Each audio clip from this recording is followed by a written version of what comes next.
lasciato in la cuccagna di la lividi valagna. Imagine a mountain rising up near the sea with peaks of over 2,700 metres. A mountain in the heart of the Mediterranean, whose summit is reached by a 177-kilometre path called the GR20. It's a trail first blazed in the early 1970s by a fan of Corsica, the climber Michel Fabricant. Today, the GR20 still continues to pull in thrill hunters. More than 20,000 trekkers come each season to attempt the climb. This pair of Corsicans, Paul-Antoine and Pierre, have decided to try it out for themselves, taking a route from the south to the north. It's just a pleasure to discover the place where you grew up. Before I walked the GR20, it bothered me that people who came from around the world were more familiar with my country than I was. It pushed me to do this. For the first step, they need to get around the so-called Needles of Bavella, which from a distance appear impenetrable. Before climbing higher, Paul-Antoine and Pierre can count on the valuable advice of mountain guide José. I guess you just keep walking, but take the time to look around you because it's very beautiful. The highest point is the Col du Vergure. It's 1,700 meters high. You can see the sea on both sides and even 5 islands, including Monte Cristo and Elba. On a clear day, you can even see Italy. After the effort of this first leg, everyone takes a moment's rest at the Asino camp, a chance to share their adventures and their pain. If you want to test your limits and open your eyes, you should do it. And if you like pain, you should do it as well, honestly. We love it. It's so beautiful that you forget that your legs are in agony. Some of the bravest push on late into the night, accompanied by a little sing-song. A drop of liquor for the guests.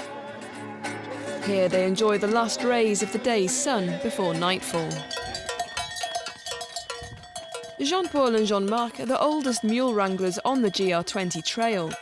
At the break of day, as the hikers leave for the next stage of their climb, they're out, bringing hefty items down the mountain. At 2,000 metres up, burning rubbish isn't allowed. It has to be balanced, otherwise it leans one way. It's a job like any other. There are advantages and disadvantages. When you have days like today, it's great, but sometimes it rains, sometimes the wind is strong, but you have to work anyway.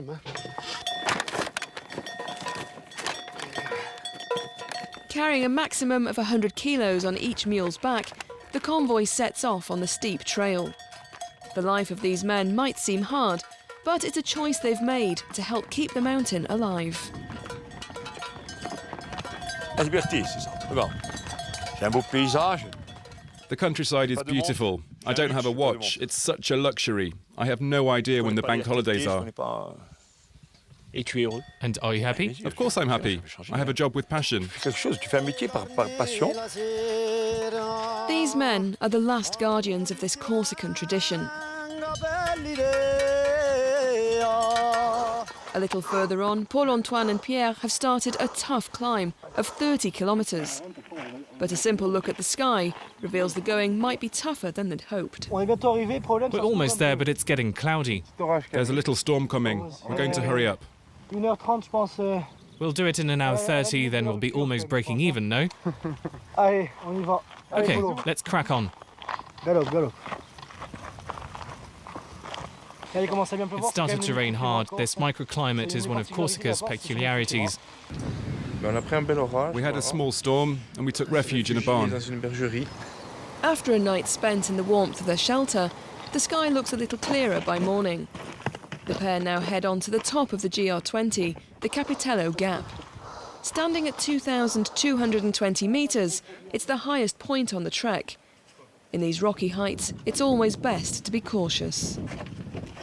It's far from being the highest mountain in terms of altitude, but it's still some 2,000 metres above sea level. Some say that even in the Alps, it's not so tricky. During this 9th leg, Lake Nino puts on an amazing show with streams, known as pozzinis, winding through the grass. But today, a violent storm will change everything. a deadly landslide blocks the GR20's route. Paul-Antoine and Pierre decide to end their adventure at the foot of their ultimate challenge.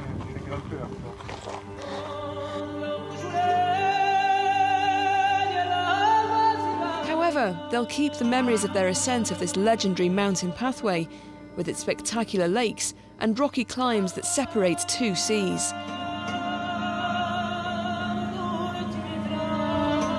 They'll remember the fellow climbers and locals they met, and will likely never forget that here, in inland Corsica, the mountain is always king.